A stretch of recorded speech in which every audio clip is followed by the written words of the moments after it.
Reading by Bologna Times. The Brazilian Cat by Sir Arthur Conan Doyle. It is hard luck on a young fellow to have expensive tastes, great expectations, aristocratic connections, but no actual money in his pocket, and no profession by which he may earn any. The fact was that my father, a good, sanguine, easy-going man, had such confidence in the wealth and benevolence of his bachelor elder brother, Lord Southerton, that he took it for granted that I, his only son, would never be called upon to earn a living for myself. He imagined that if there were not a vacancy for me on the great Southerton estates, at least there would be found some post in that diplomatic service which still remains the special preserve of our privileged classes. He died too early to realize how false his calculations had been. Neither my uncle nor the State took the slightest notice of me, or showed any interest in my career. An occasional brace of pheasants or basket of hares was all that ever reached me to remind me that I was heir to the Otwell house and one of the richest estates in the country. In the meantime I found myself a bachelor and man about town, living in a suite of apartments in Grosvenor Mansions, with no occupation save that of pigeon shooting and polo playing at Hurlingham. Month by month I realized that it was more and more difficult to get the brokers to renew my bills, or to cash any further post obits upon an unentailed property. Ruin lay right across my path, and every day I saw it clearer, nearer, and more absolutely unavoidable. What made me feel my own poverty the more was that, apart from the great wealth of Lord Southerton, all my other relations were fairly well to do. The nearest of these was Everard King, my father's nephew and my own first cousin, who had spent an adventurous life in Brazil and had now returned to the country to settle down on his fortune. We never knew how he made his money, for he bought the estate of Greylands, near Clipton on the Marsh, in Suffolk. For the first year of his residence in England he took no more notice of me than my miserly uncle, but at last one summer morning, to my very great relief and joy, I received a letter asking me to come down that very day and spend a short visit at Greylands Court.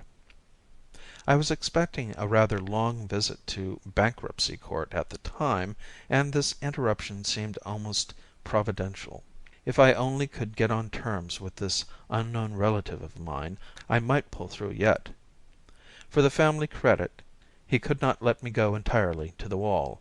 I ordered my valet to pack my valise, and I set off the same evening for Clipton on the Marsh. After changing at Ipswich, a little local train deposited me at a small deserted station lying amidst a rolling grassy country, with a sluggish and winding river curving in and out amidst the valleys between high silted banks, which showed that we were within reach of the tide. No carriage was waiting me. I found afterwards that my telegram had been delayed. So I hired a dog cart at the local inn. The driver, an excellent fellow, was full of my relative's praises, and I learned from him that Mr. Everard King was already a name to conjure with in that part of the county. He had entertained the school children, he had thrown his grounds open to visitors, he had subscribed to charities. In short, his benevolence had been so universal that my driver could only account for it on the supposition that he had parliamentary ambitions. My attention was drawn away from my driver's panegyric by the appearance of a very beautiful bird which settled on a telegraph post beside the road. At first I thought that it was a jay, but it was larger, with a brighter plumage. The driver accounted for its presence at once by saying that it belonged to the very man whom we were about to visit. It seems that the acclimatization of foreign creatures was one of his hobbies, and that he had brought with him from Brazil a number of birds and beasts which he was endeavouring to rear in England. When once we had passed the gates of Greylands Park we had ample evidence of this taste of his. Some small spotted deer, a curious wild pig known, I believe, as a peccary, a gorgeously feathered oriole, some sort of armadillo, and a singular lumbering, end-toed beast like a very fat badger, were among the creatures which I observed as we drove along the winding avenue. Mr. Everard King, my unknown cousin, was standing in person upon the steps of his house, for he had seen us in the distance, and guessed that it was I. His appearance was very homely and benevolent, short and stout, 45 years old, perhaps, with a round, good-humoured face, burned brown with the tropical sun and shot with 1,000 wrinkles. He wore white linen clothes in true planter style, with a cigar between his lips and a large Panama hat upon the back of his head. It was such a figure as one associates with a verandahed bungalow, and it looked curiously out of place, of this broad stone English mansion, with its solid wings and its Palladio pillars before the doorway. "My dear," he cried, glancing over his shoulder, "my dear, here is our guest. Welcome, welcome to Greylands. I am delighted to make your acquaintance, Cousin Marshall, and I take it as a great compliment that you should honour this sleepy little country place with your presence." Nothing could be more hearty than his manner, and he set me at my ease in an instant. But it needed all his cordiality to atone for the frigidity and even rudeness of his wife, a tall, haggard woman, who came forward at his summons. She was, I believe, of Brazilian extraction, though she spoke excellent English, and I excused her manners on the score of her ignorance of our customs. She did not attempt to conceal, however, either then or afterwards, that I was no very welcome visitor at Greylands Court. Her actual words were, as a rule, courteous, but she was the possessor of a pair of particularly expressive dark eyes, and I read in them very clearly from the first that she heartily wished me back in London once more. However, my debts were too pressing, and my designs upon my wealthy relative were too vital for me to allow them to be upset by the ill temper of his wife, so I disregarded her coldness and reciprocated the extreme cordiality of his welcome. No pains had been spared by him to make me comfortable. My room was a charming one. He implored to tell him anything which could add to my happiness. It was on the tip of my tongue to inform him that a blank cheque would materially help towards that end, but I felt that it might be premature in the present state of our acquaintance. The dinner was excellent, and as we sat together afterwards over his Havanas and coffee, which later he told me was specially prepared upon his own plantation, it seemed to me that all my driver's eulogies were justified, and that I had never met a more large-hearted and hospitable man. But, in spite of his cheery and good nature, he was a man with a strong will and a fiery temper of his own. Of this I had an example upon the following morning.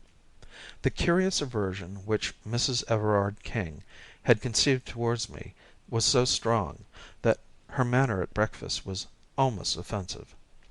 But her meaning became unmistakable when her husband had quitted the room.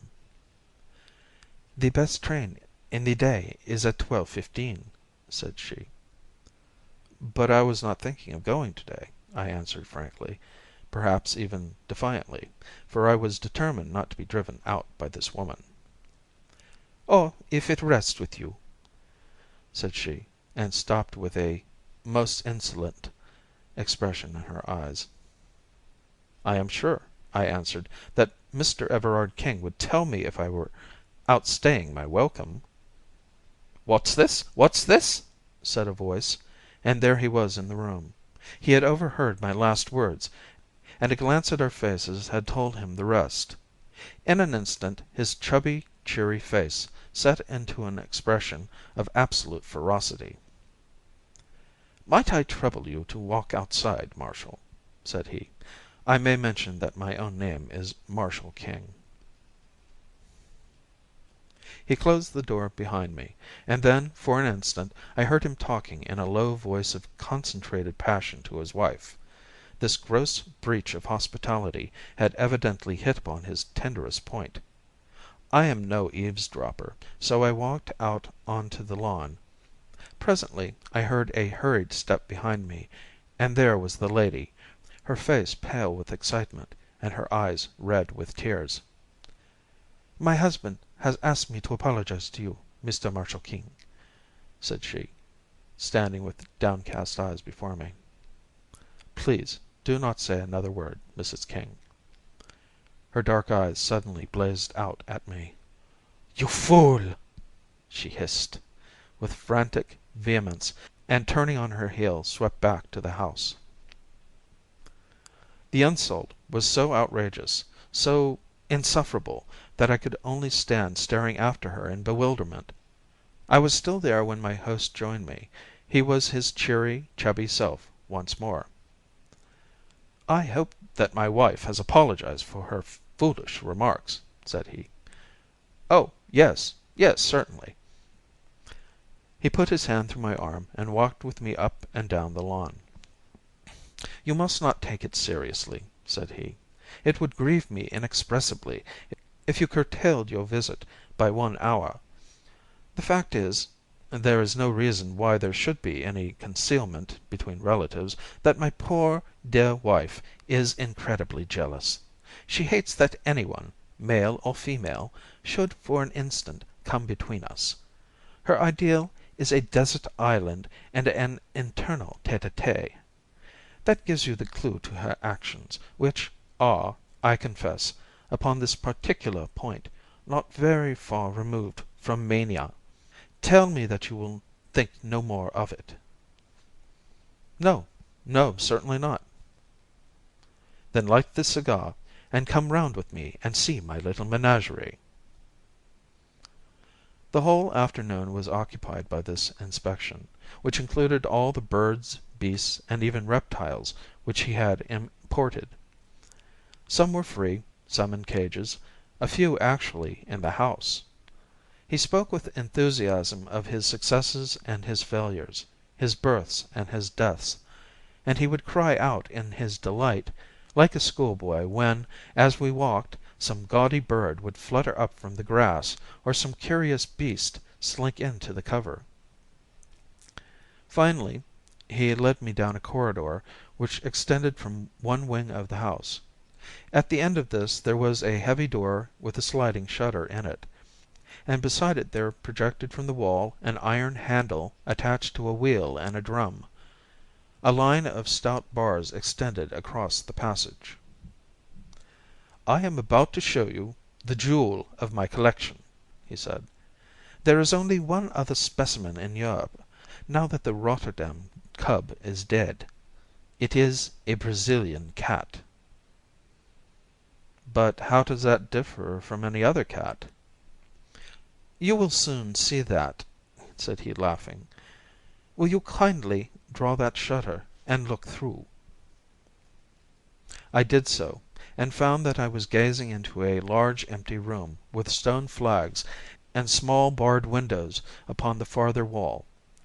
In the center of this room, lying in the middle of a golden patch of sunlight, there was stretched a huge creature, as large as a tiger, but as black and sleek as ebony. It was simply a very enormous and very well kept black cat, and it cuddled up and basked in that yellow pool of light exactly as a cat would do. It was so graceful, so sinewy, and so gently and smoothly diabolical that I could not take my eyes from the opening. "Isn't he splendid?" said my host, enthusiastically. "Glorious! I never saw such a noble creature." "Some people call it a black puma, but really it is not a puma at all. That fellow is nearly 11 feet from tail to tip. 4 years ago he was a little ball of black fluff, with 2 yellow eyes staring out of it. He was sold me as a new born cub, up in the wild country at the headwaters of the Rio Negro. They speared his mother to death after she had killed a dozen of them." "They are ferocious, then." "The most absolutely treacherous and bloodthirsty creatures upon earth. You talk about a Brazilian cat to an up country Indian, and see him get the jumps. They prefer humans to game. This fellow has never tasted living blood yet, but when he does, he will be a terror. At present he won't stand anyone but me in his den. Even Baldwin, the groom, dare not go near him. As to me, I am his mother and his father in one." As he spoke, he suddenly, to my astonishment, opened the door and slipped in, closing it instantly behind him. At the sound of his voice the huge, lithe creature rose, yawned, and rubbed its round black head affectionately against his side, while he patted and fondled it. "Now, Tommy, into your cage," said he. The monstrous cat walked over to one side of the room and coiled itself up under a grating. Everard King came out, and taking the iron handle which I have mentioned, he began to turn it. As he did so the line of bars in the corridor began to pass through a slot in the wall and closed up the front of this grating, so as to make an effective cage. When it was in position he opened the door once more and invited me into the room, which was heavy with the pungent, musty smell peculiar to the great carnivora. "That's how we work it," said he. "We give him the run of the room for exercise, and then at night we put him in his cage. You can let him out by turning the handle from the passage, or you can, as you have seen, coop him up the same way. No, no, you should not do that." I had put my hand between the bars to pat the glossy, heaving flank. He pulled it back, with a serious face.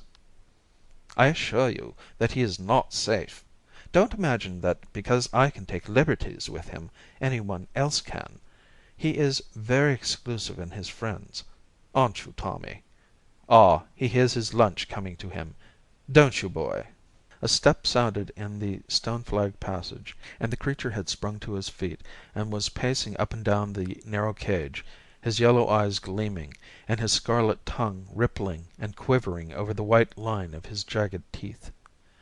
A groom entered with a coarse joint upon a tray, and thrust it through the bars to him.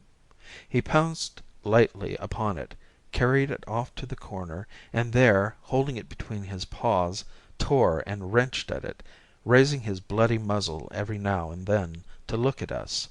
It was a malignant and yet fascinating sight.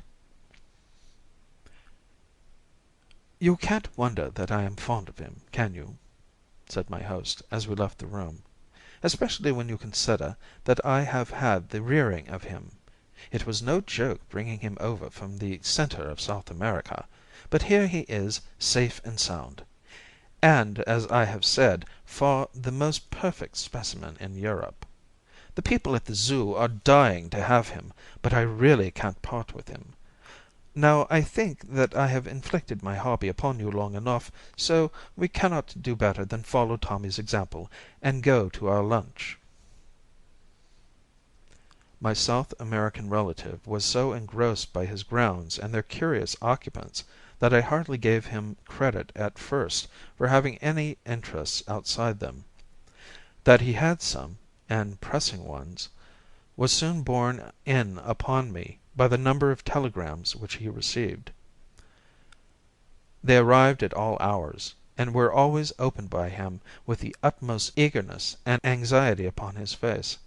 Sometimes I imagined that it must be the turf, and sometimes the Stock Exchange, but certainly he had some very urgent business going forwards which was not transacted upon the downs of Suffolk. During the 6 days of my visit he had never fewer than 3 or 4 telegrams a day, and sometimes as many as 7 or 8. I had occupied these 6 days so well that by the end of them I had succeeded in getting upon the most cordial terms with my cousin.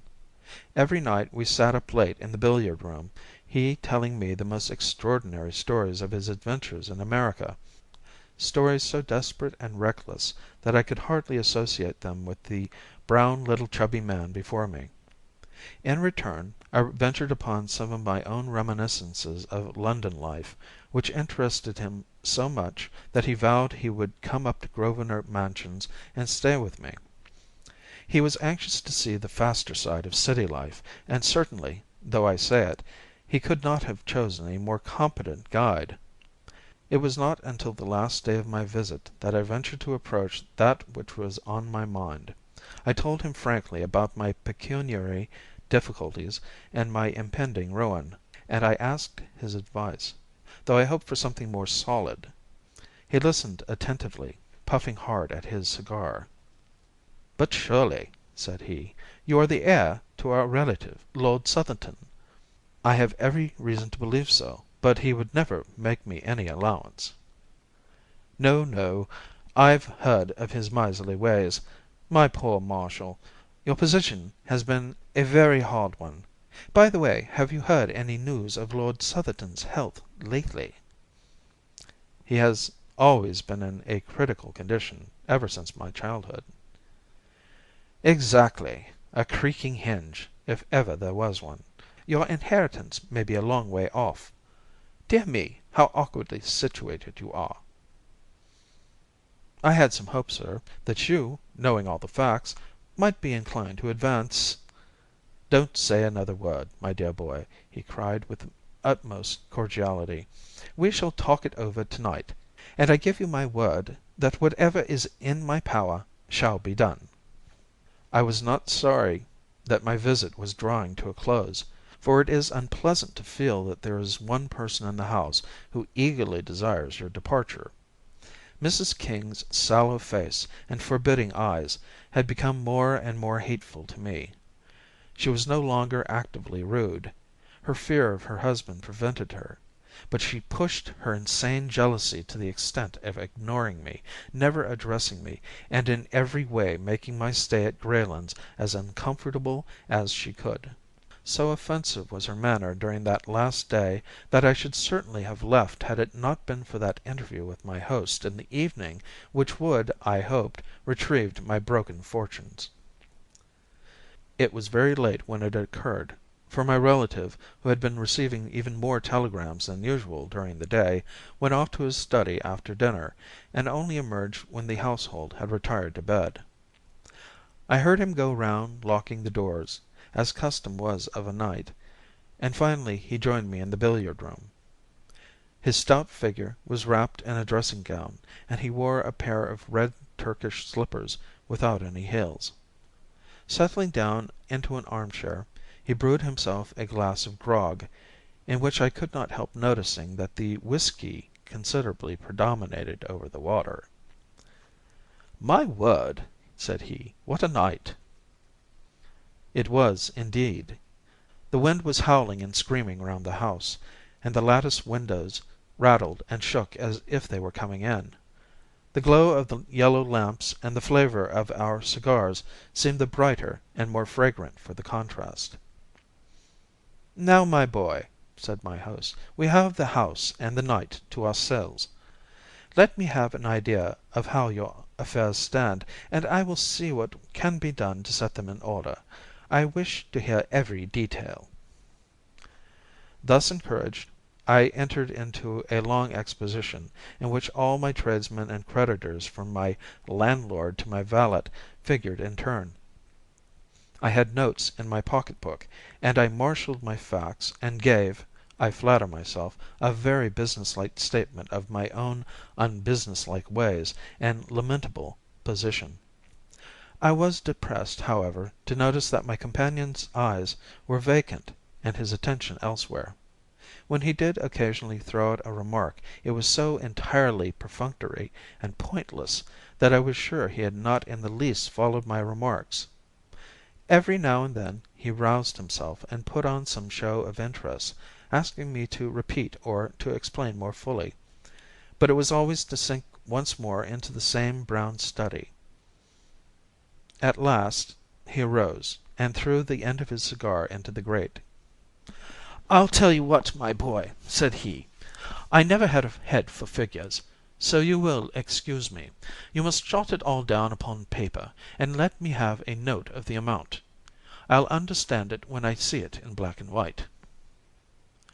The proposal was encouraging. I promised to do so. And now it's time we were in bed. By Jove, there's 1 o'clock striking in the hall. The tingling of the chiming clock broke through the deep roar of the gale. The wind was sweeping past with the rush of a great river. "I must see my cat before I go to bed," said my host. "A high wind excites him. Will you come?" "Certainly," said I. "Then tread softly, and don't speak, for everyone is asleep." We passed quietly down the lamp-lit Persian-rugged hall, and through the door at the farther end. All was dark in the stone corridor, but a stable lantern hung on a hook, and my host took it down and lit it. There was no grating visible in the passage, so I knew that the beast was in its cage. "Come in," said my relative, and opened the door. A deep growling as we entered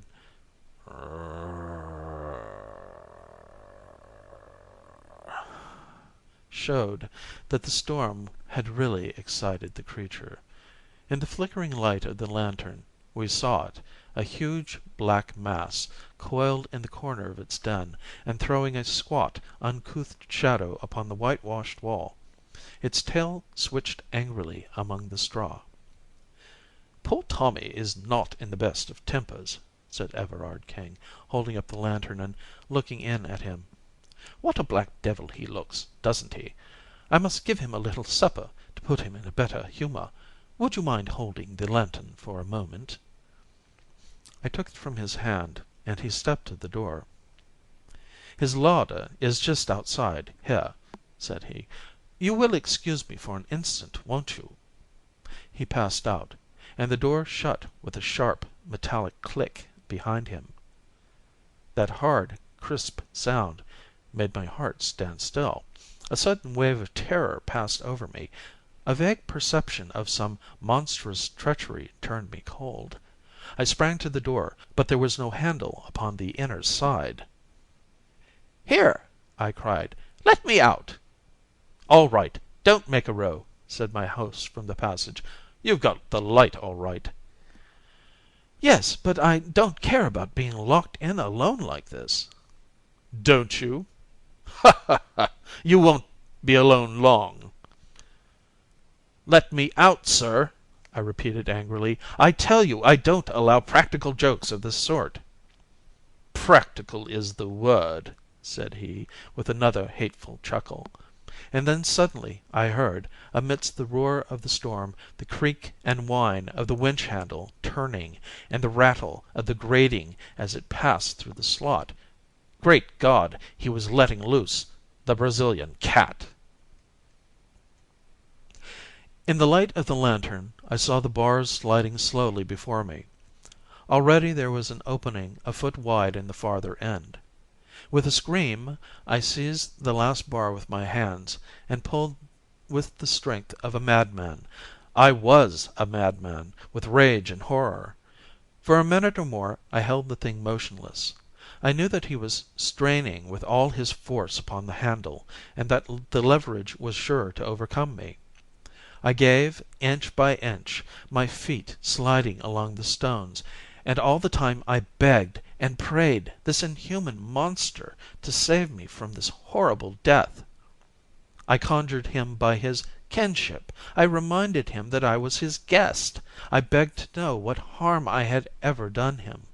His only answers were the tugs and jerks upon the handle, each of which, in spite of all my struggles, pulled another bar through the opening. Clinging and clutching, I was dragged across the whole front of the cage, until at last, with aching wrists and lacerated fingers, I gave up the hopeless struggle. The grating clanged back as I released it, and an instant later I heard the shuffle of the Turkish slippers in the passage and the slam of the distant door. Then everything was silent. The creature had never moved during this time. He lay still in the corner, and his tail had ceased twitching. This apparition of a man adhering to his bars, and dragged screaming across him, had apparently filled him with amazement. I saw his great eyes staring steadily at me. I had dropped the lantern when I seized the bars, but it still burned upon the floor, and I made a movement to grasp it, with some idea that its light might protect me. But the instant I moved,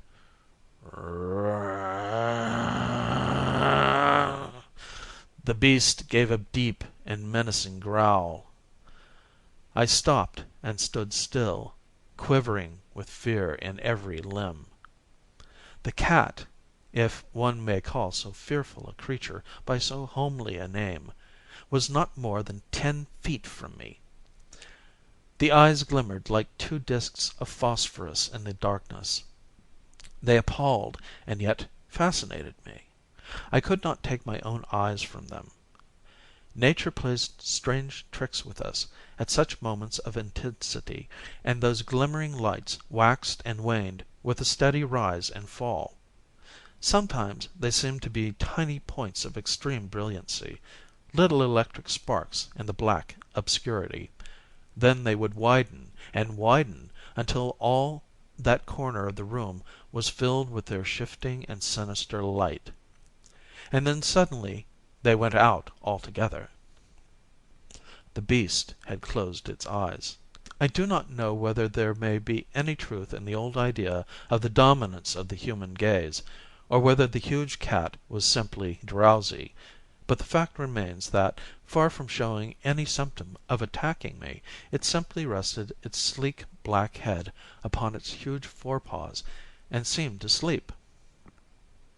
I stood, fearing to move lest I should rouse it into malignant life once more, but at least I was able to think clearly now that the baleful eyes were off me. Here I was shut up for the night with the ferocious beast. My own instincts, to say nothing of the words of the plausible villain who laid this trap for me, warned me that the animal was as savage as its master. How could I stave it off until morning? The door was hopeless, and so were the narrow, barred windows. There was no shelter anywhere in the bare, stone-flagged room. To cry for assistance was absurd. I knew that this den was an outhouse, and that the corridor which connected it with the house was at least 100 feet long. Besides, with the gale thundering outside, my cries were not likely to be heard. I had only my own courage and my own wits to trust to. And then, with a fresh wave of horror, my eyes fell upon the lantern. The candle had burned low, and was already beginning to gutter. In 10 minutes it would be out. I had only 10 minutes then in which to do something, for I felt that if I were once left in the dark with that fearful beast I should be incapable of action. The very thought of it paralyzed me. I cast my despairing eyes round this chamber of death, and they rested upon one spot which seemed to promise, I will not say safety, but less immediate and imminent danger than the open floor.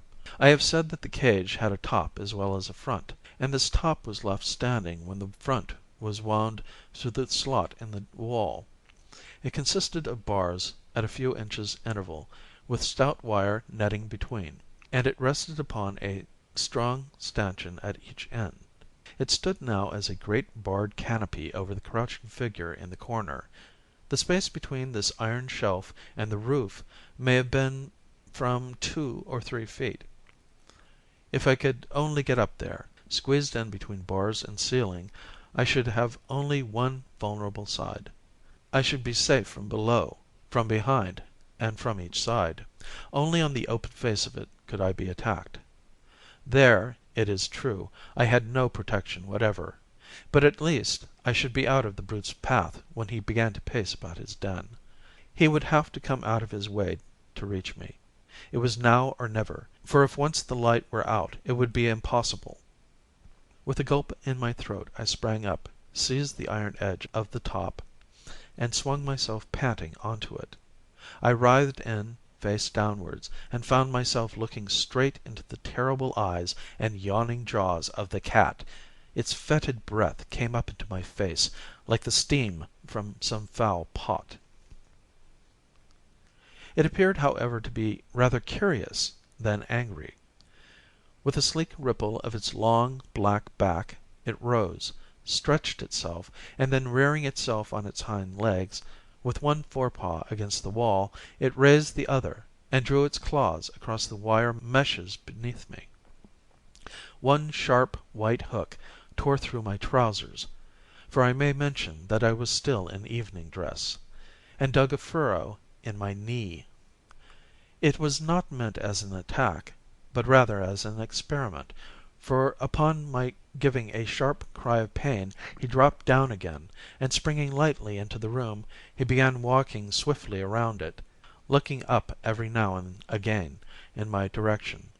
For my part, I was shuffled backwards until I lay with my back against the wall, screwing myself into the smallest space possible. The farther I got the more difficult it was for him to attack me.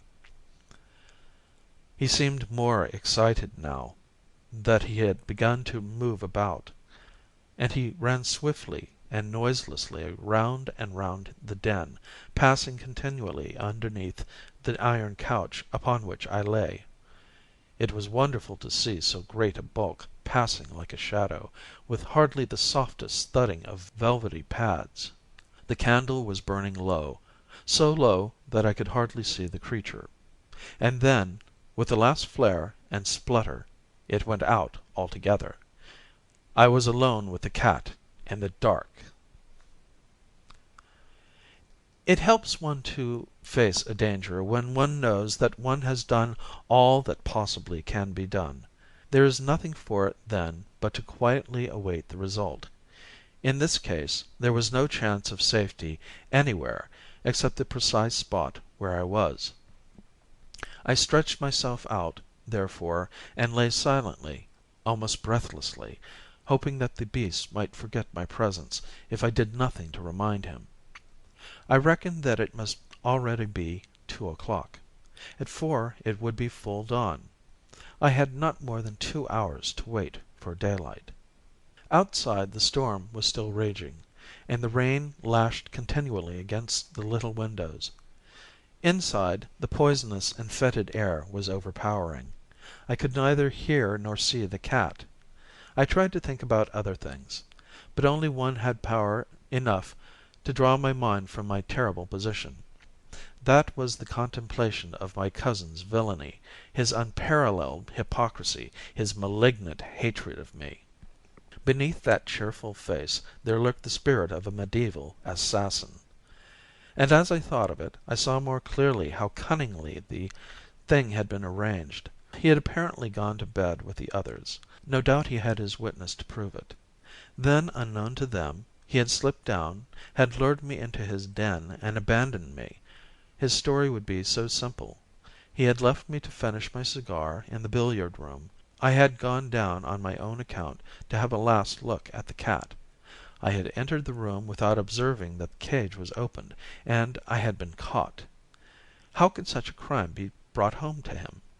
Suspicion, perhaps, but proof, never. How slowly those dreadful 2 hours went by. Once I heard a low, rasping sound, which I took to be the creature licking its own fur. Several times those greenish eyes gleamed at me through the darkness, but never in a fixed stare, and my hopes grew stronger that my presence had been forgotten or ignored.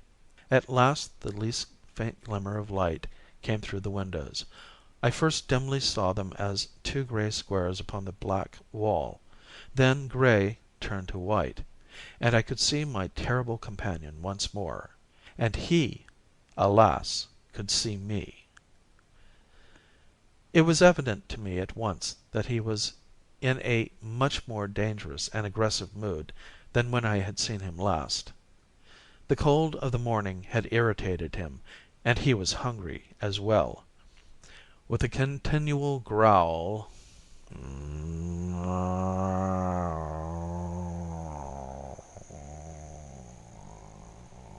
He paced swiftly up and down the side of the room which was farthest from my refuge, his whiskers bristling angrily and his tail switching and lashing.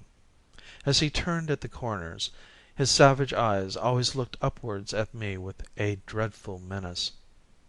I knew then that he meant to kill me. Yet I found myself even at that moment admiring the sinuous grace of the devilish thing, its long, undulated, rippling movements, the gloss of its beautiful flanks, the vivid, palpitating scarlet of the glistening tongue which hung from the jet black muzzle. And all the time that deep, threatening growl was rising and rising in an unbroken crescendo. I knew that the crisis was at hand. It was a miserable hour to meet such a death. So cold, so comfortless, shivering in my light dress clothes upon this gridiron of torment upon which I was stretched. I tried to brace myself to it, to raise my soul above it, and at the same time, with the lucidity which comes to a perfectly desperate man, I cast round for some possible means of escape. One thing was clear to me. If that front of the cage was only back in its position once more, I could find a sure refuge behind it. Could I possibly pull it back? I hardly dared to move for fear of bringing the creature upon me. Slowly, very slowly, I put my hand forward until it grasped the edge of the front, the final bar which protruded through the wall. To my surprise it came quite easily to my jerk. Of course the difficulty of drawing it out arose from the fact that I was clinging to it. I pulled again, and 3 inches of it came through. It ran apparently on wheels. I pulled again, and then the cat sprang. It was so quick, so sudden, that I never saw it happen. I simply heard the savage snarl, and in an instant afterwards the blazing yellow eyes, the flattened black head with its red tongue and flashing teeth were within reach of me. The impact of the creature shook the bars upon which I lay, until I thought, as far as I could think of anything at such a moment, that they were coming down. The cat swayed there for an instant, the head and front paws quite close to me, the hind paws clawing to find a grip upon the edge of the grating. I heard the claws rasping as they clung to the wire netting, and the breath of the beast made me sick. But its bound had been miscalculated. It could not retain its position. Slowly, grinning with rage and scratching madly at the bars, it swung backwards and dropped heavily upon the floor. With a growl, it instantly faced round to me and crouched for another spring. I knew that the next few moments would decide my fate. The creature had learned by experience it would not miscalculate again. I must act promptly, fearlessly, if I were to have a chance for life. In an instant I had formed my plan. Pulling off my dress coat, I threw it down over the head of the beast. At the same moment I dropped over the edge, seized the end of the front grating, and pulled it frantically out of the wall. It came more easily than I could have expected. I rushed across the room, bearing it with me, but, as I rushed, the accident of my position put me on the outer side.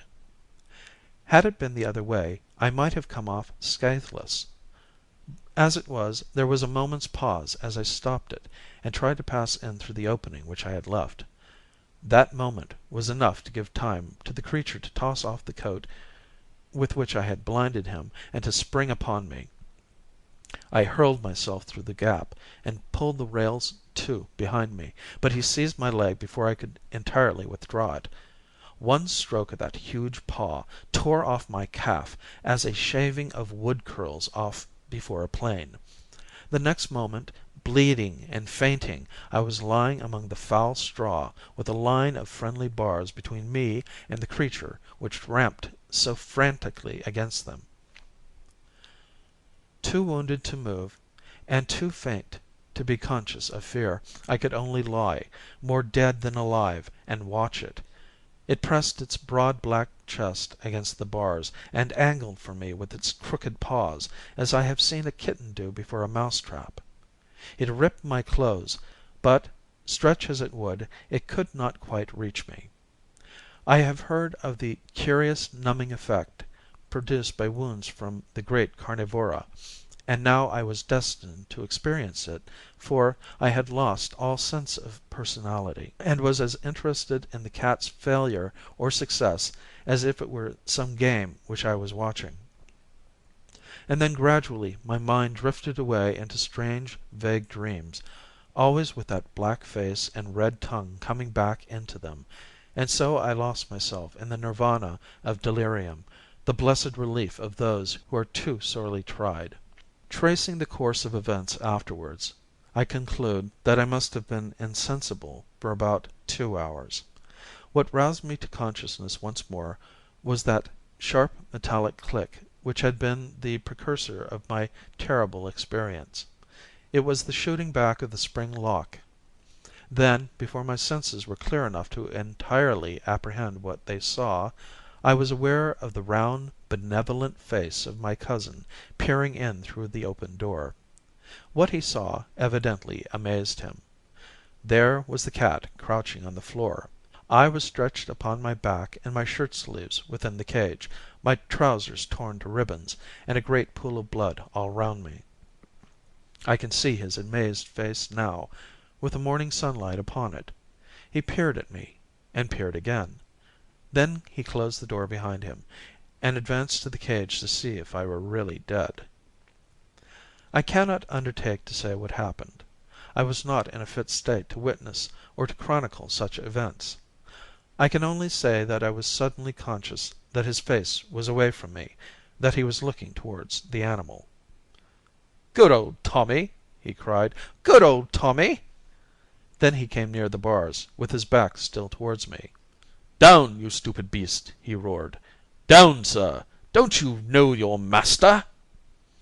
Suddenly, even in my bemuddled brain, a remembrance came of those words of his when he had said that the taste of blood would turn the cat into a fiend.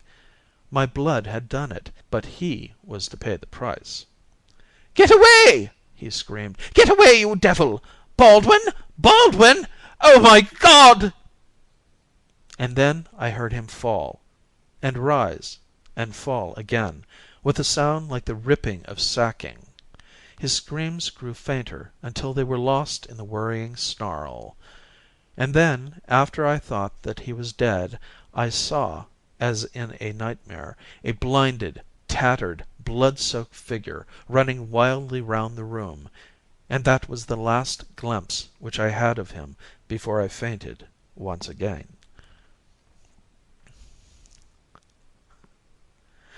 I was many months in my recovery. In fact, I cannot say that I have ever recovered, for to the end of my days I shall carry a stick as a sign of my night with the Brazilian cat.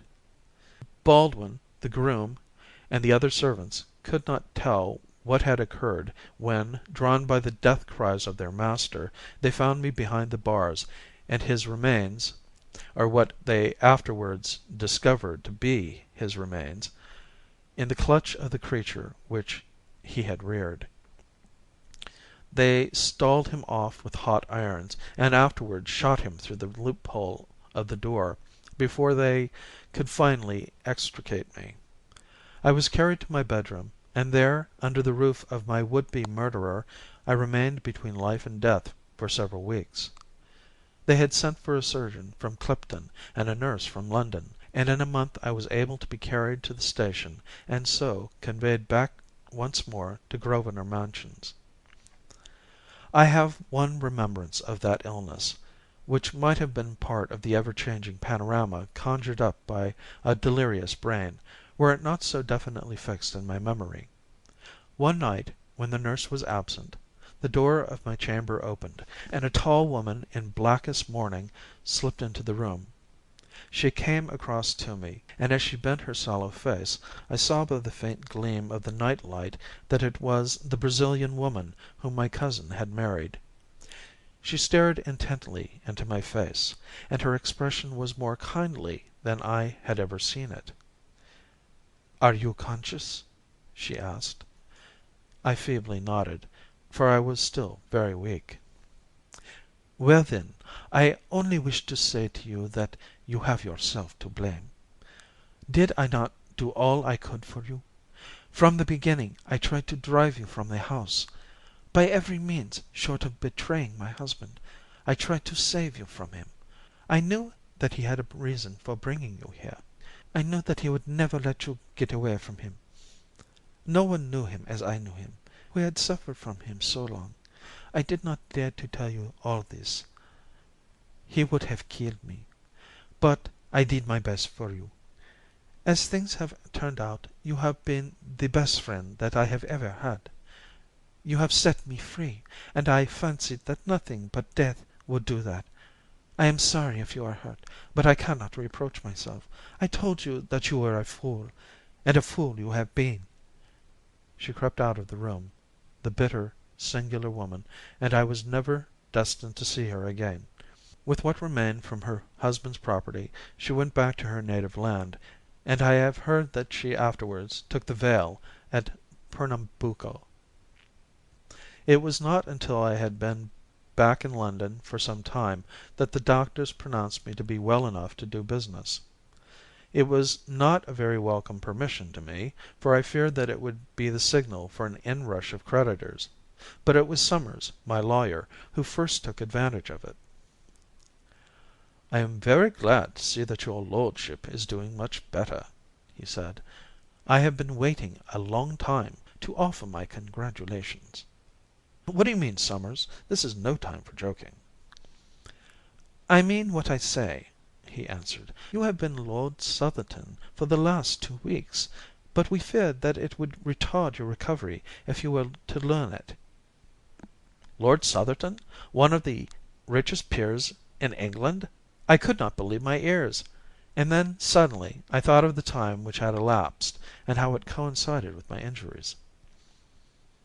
"Then Lord Southerton must have died about the same time that I was hurt." "His death occurred upon that very day." Summers looked hard at me as I spoke, and I am convinced, for he was a very shrewd fellow, that he had guessed the true state of the case. He paused for a moment as if awaiting a confidence from me, but I could not see what was to be gained by exposing such a family scandal. "Yes, a very curious coincidence," he continued, with the same knowing look. "Of course, you are aware that your cousin Everard King was the next heir to the estates.